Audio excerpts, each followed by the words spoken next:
to a club, Nas, Jay-Z, and they spitting, and the DJ is running their shit back, Jada Kiss, running their shit back, and they're spitting. That's something that hip hop has gotten away from. You're not gonna really hear a spitter in the club, especially in the strip club. But so Well, I think the class of people have changed in the club too. You're not seeing the same type of people in the club that you saw 15 years ago. that's a You know, unfortunately, now you're seeing people. I mean, and clubs are kind of adapting this personality, but you're seeing people with money. Money is what comes to clubs. That's what right. clubs want now. Club want money. They don't want the quality of the person. They don't want the person that's from that area that represents that specific area. They want a person who's going to come in and drop a couple grand. They don't give a shit where they came from. They don't give a shit, and they're going to play whatever music those guys want them to play because they're the ones that are dropping all the money. I mean, I remember going clubbing 15 years ago, and it was the guy that's had his studio set up in his closet around the corner for 15 years they've been playing all his stuff, or they've been playing this guy's stuff. It was, local people that they really focused on. But now when you have all this money coming into these clubs, they don't care, unfortunately. The spitting aspect is gone because of that. Because you have these little teeny boppers, and, my unbiased opinion teeny boppers, who don't have the same appreciation, I think, for music as maybe what they used to. They just want something that is the trend, is the now, is what's going on. They have to be in that popular clique of what's being said, rather than appreciating, when I was listening to that song, it was very well, the whole aspect of it was very well put together. 15 years ago, that would have been like a number one hit. That would have been up in the charts. That would have started rising up really, really quickly. But unfortunately, nowadays, the people who are judging those charts and making those top one hits they're people with money. They're not people with appreciation or understand or dedication of how hard music is. They think, oh, everybody can do it. It's like photographers now. Everybody's a photographer with their camera phone. Everybody. But you can tell the difference between an actual photographer and a guy who shows up with an iPhone. Dot. So I gotta send out some respect to you. That was very well put together. I love the sound of it, and like I said, I could definitely see that. And I appreciate that, man. I A club appreciate song that. or anything else like that. And I think that was like a part of the hardest part of my process with making a lot of my music is because coming up in the era that I came up in, you prided yourself on your lyrical ability and your ability to not only be clever but sound different from everybody else. You know what I'm saying? And coming up in that type of gladiator school and then being thrusted into this new realm is sort of hard to, like you say, like Sean said earlier, you know what I'm saying, have them two things meet. But fortunately for me, I got a younger cousin, man, that's, emphasis on younger, but he's a fool with the beats. And it's like, okay, let me try to dumb myself down some without sacrificing my artistic integrity. You know what I'm saying? Even if I'm rapping up, I don't give a fuck what I'm rapping about. You know what I'm saying? It's still the process of, I could be rapping a jingle, you know what I'm saying, about Goodyear tires. It's going to be my process of going through it. So I ain't never want to dumb myself down, but I'm figuring out this. If I want to really, depending on how bad I really want this shit, if I really want it bad enough, I'm going to have to, dumb it down some more. Because most motherfuckers, all us might have a high appreciation for music. So our ear is a little bit different than the average listener. You see what I'm saying? And that shit'll go over the average listener's head sometimes. But I appreciate it, man. I damn sure appreciate the feedback, man. And man, shit. Hey, look, y'all gonna make me, y'all putting that energy in a young dude back to go, an old dude back to go pick that pen up one more time. You know what I'm saying? So I appreciate that for real, for real. Hey, so check this out, man. Y'all said I had cut out. I'm gonna just tell this story again. So James, the other day you brought up hustle and flow, and I told you I done been in some hustle and flow, like for real situations. My partner Dot was right there with me, man, on a lot of them, bro. It's like y'all said, it's a different caliber, a different I'm gonna say a different generation. You know what I'm saying? Cause where that Dot coming, bro, we used to be like this, right? Dot from Georgia, but he not from.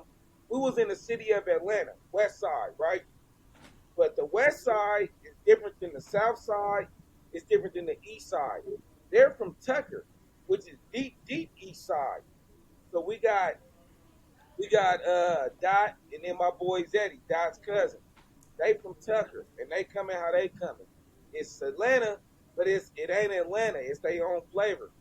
Then you got my bro Mac, rest in peace. He was from Houston and his style, it was like Um, Houston, but it was yeah, like for his sure. lyricism was something else. And man, he was a big dude with that breath control. Like I can't tell you how much of an athlete he was, but if you hear him spitting in bars, and then you got shit. Doug used to fuck with his Doug from Dago. And Doug coming with the fresh Cali sound. Me, I'm from Portland. Most of y'all in Georgia when y'all first met me thought I was from Cali, but then as they got to find out, like, no, I'm from Portland. Which yeah, we similar to Cali, but the Cali cats will tell you, Ted, he's similar to us, but he actually is a lot different. You know what I'm saying? Where I'm coming from, we got similar lingo, but California, I think the sunshine, palm trees, the beach. I'm from Oregon. It's raining, the clouds is gray, it's cold to the motherfucker. You know what I'm saying? But so that's how I'm coming at it. But like, man, when we used to get together, it'd be I mean, everybody is tight on their own. And you can put any two together, any three together, and I'm probably missing a few. Oh man, Yeah, free free my dog motherfucking beat, Bino. man. Free Yeah, Brian, man. yeah, Bino for sure. They other cutting, man. Free Brian, free beat like man. But we come together and that shit'll be like I can't explain the energy, but like I said, we'll run through. Feel me? He got 2 grams of Bammer. He got 2 grams of bomb. We got some cheap liquor. We got some good liquor. We got a little chicken. And man, we finna make it do what it do. And I feel like though, in them moments, like I said, that's real life hustle and flow shit. We didn't know what was gonna come of this. But I feel like that shit, like Cut said, that was like gladiator school, just building them skills. 'Cause like for me, I'm from a whole different region, so I'm like, I'm learning from them. But then I'm stepping my shit up because in order to stand tall on a freestyle or when somebody play the shit back, like as crazy as he go, you got to make sure that shit felt right. But yeah, Well, man. do you feel like, if I can ask, both you and Dot, I guess, and I mean even Cheyenne, you know, being in the different region, that you guys are. I mean, you guys have a whole different tactic on how you have to approach everything. You and I were talking about this the other day that, you walk, I mean, like being over in Atlanta, you guys might be able to walk up to a venue owner or, promoter or something like that. Ted could do it here, but he's not going to get the same responses he might get. I mean, how do you overcome, I guess, in a sense, that challenge? You guys, I've met Ted and I know where he's at and everything, and you guys, I've gotten a chance to hear you guys talk. We all kind of seem like at that breaking level of, are we going to take that next step or are we going to stay right here?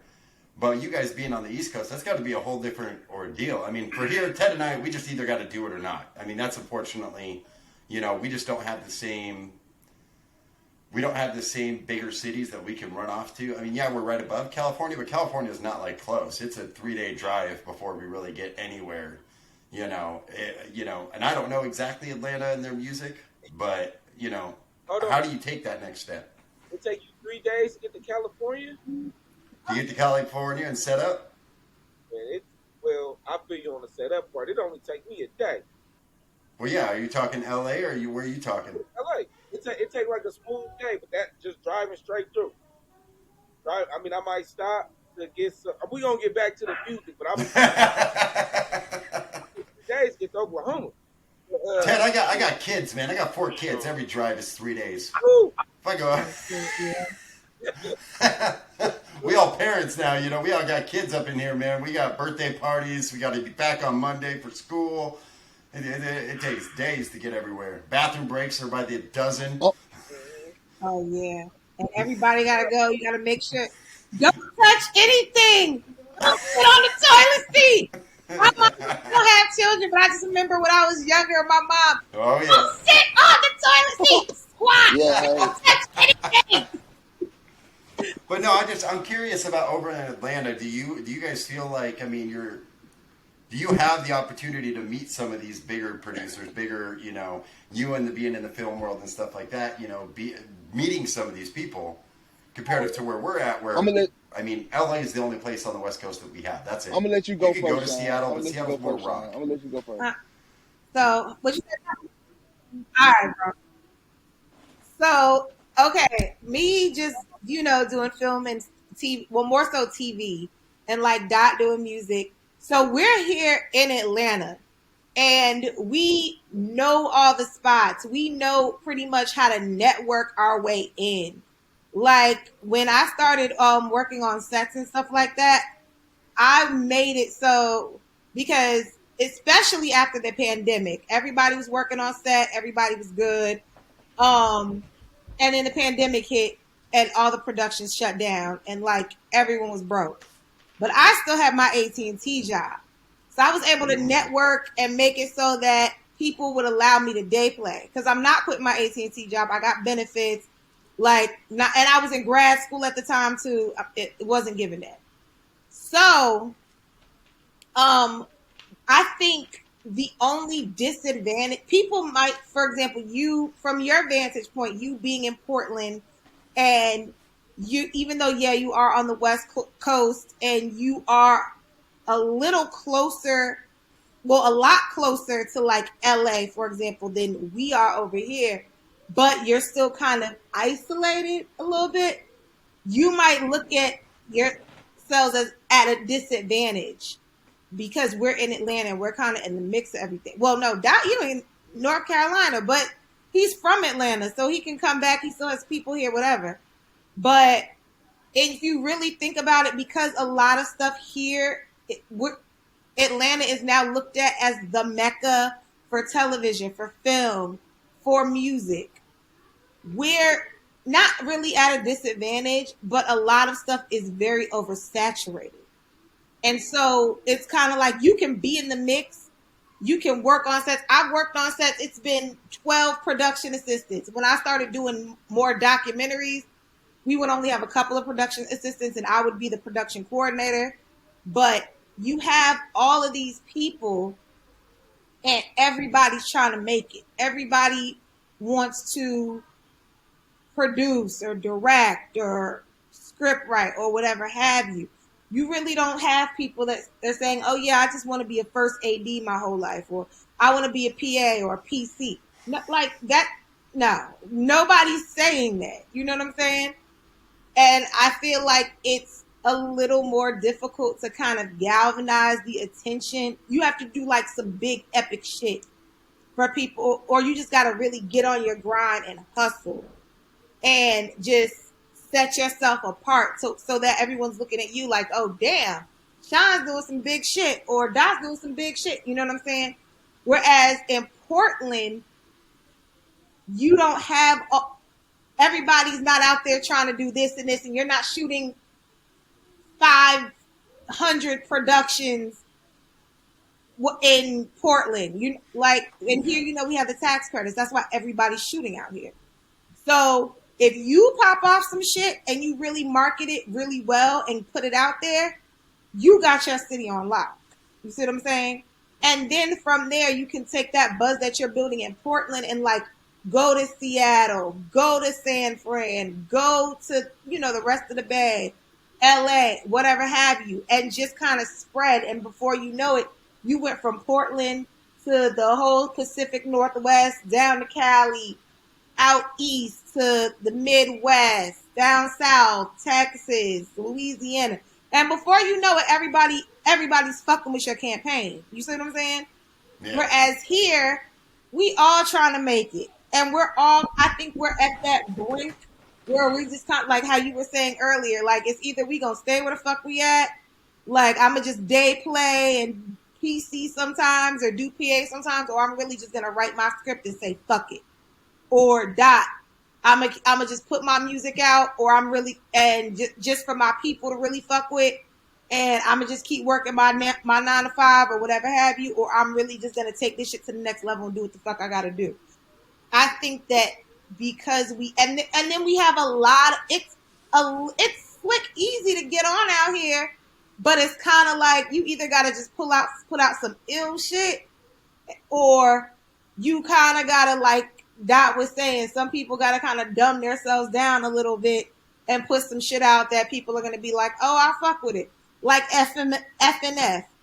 If you really listen to Glorilla, I'm not sitting up here saying that she's a spitter like that. I like her, I do fuck with her, but like fuck nigga free is really what got people looking at her like damn. And it was more so a shock value thing. Like, she got a pregnant girl over here twerking with a Hennessy bottle. Like, what the fuck is going on? You know what I'm saying? Like, you gotta do some shit like that to more, Catch the attention. yeah, to just catch everybody's attention. Like, but it's not that difficult. She did some ratchet shit that girls on the West Side do on a fucking daily basis. You know what I'm saying? It just is what it is.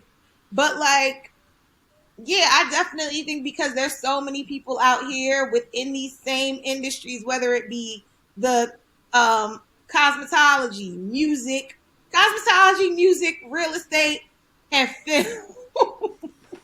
Like, you got everybody out here trying to do the same shit. So you really got to do some shit to set yourselves apart. Because even out here with music or with hairdressers, you can go to this hairdresser because these influencers went to her and advertised her, and then in 2 months her clientele dried up and she has just her regulars because there's another girl out here who can do hair better or whatever have you, or who got popular on TikTok. With you guys, you can really get y'all city on lock. And then everybody got a cousin in Atlanta or a homie in Atlanta or something.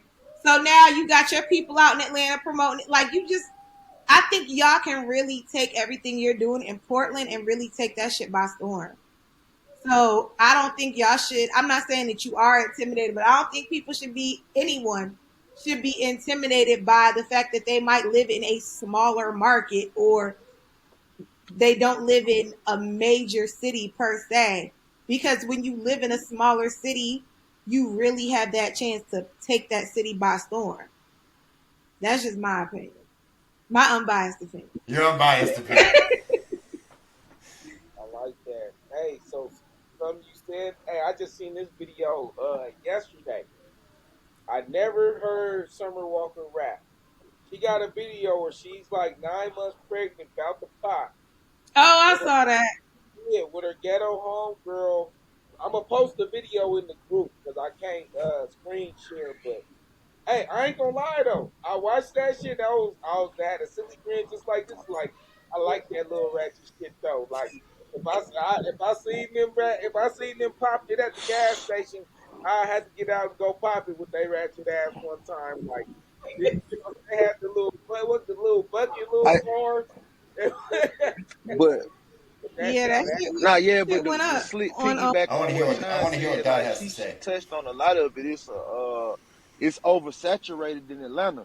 You know what I'm saying? So when you got the best of the best from that city, then everybody that has those same aspirations coming to that city, it makes the talent pool that much deeper.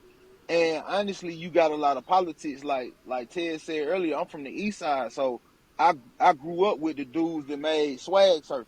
You know what I'm saying? Like, I know them like the back of my hand. You know what I'm saying? And I'm not saying it's some politics, like they wouldn't get on the song with me if I asked them, probably wouldn't even charge me. You know what I'm saying? But more or less, watch how they will promote it. You see what I'm saying? Because at the end of the day, if it don't benefit them, you know what I'm saying? If it don't benefit me to benefit them, then shit, it really don't matter. It's like another Yeah. dude that I'm real cool with. I got some ties with is Slick Puller, like Jeezy right hand man. Me and him like this, you know what I'm saying? But me and Slick ain't never did a song together. You know what I'm saying? Because of the politics of the situation. So I do think that the advantage that you have in a bigger city is, of course, your resources.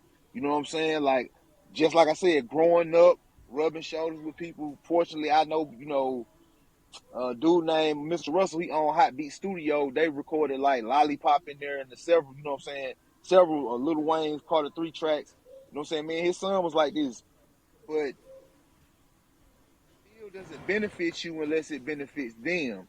So I can have all the talent in the world. I gotta go either, like you said, like Sean said earlier, I gotta go do some outlandish shit with some super shock value, or I gotta do a lot of, you know what I'm saying, excuse my French, dick riding. And when you a real stand up man or female with